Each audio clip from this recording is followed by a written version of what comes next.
এই দুনিয়ার পুরো জীবনটা এটা হচ্ছে লালসাময় একটা জীবন, লোভ, মরিচিকা, মায়াজাল। এই মায়াজালে আমরা আটকে আছি, ফলে মৃত্যুর কথা আমরা ভুলে গিয়েছি। পাগলের মতো ছুটছি, আরো টাকা লাগবে, আরো খ্যাতি লাগবে, আরো যশ লাগবে, আরো দাপট লাগবে। আমার এত টাকা দিয়ে কি হবে, এত সম্পদ দিয়ে কি হবে, এত ব্যস্ততা দিয়ে কি হবে তোমার? স্টপ, থামুন, অনেক হয়েছে। আম্মা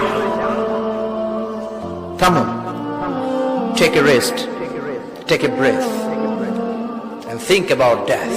Think that you have to go back to your Lord. একটু বসেন না, একটু ভাবেন যে আমাকে চলে যেতে হবে, চলে যেতে হবে। এই কোলাহল, এই ব্যস্ততা, এগুলো থাকবে, থাকবো না আমি।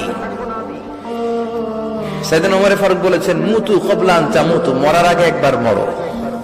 হাসিবু ক্বাবলা আন তুহাসাবু আলাইকুম, তোমার হিসাব নেওয়ার আগে তুমি একবার নিজের হিসাবটা করো না। কাগজ বের করে একটু লিখো না, কি কি ভালো কাজ করছিলা, যেগুলো দিয়ে নাজাতের ওসিলা হতে পারে, 1 2 3, আর কি কি আকাম কুকাম করছো দেখো না, লিখে দেখো তোমার অবস্থাটা কি। মরার আগে একবার মরো। মরার আগে খাটের মধ্যে শুয়ে শটান করে চোখ বন্ধ করে একবার মরার ভান করে দেখেন কেমন লাগে। চোখটা বন্ধ করেন আর ভাবেন আপনি নাই, কি কি হতে পারে ভাবেন।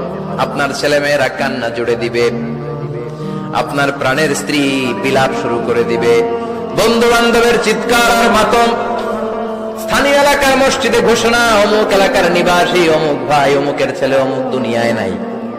সব আত্মীয়রা চলে আসবে, ফেসবুকে স্ট্যাটাস দেয়া হবে, সবাই সবাইকে জানাবে বিকাল 4টায় অমুক হাই স্কুল ময়দানে আপনার জানাজা।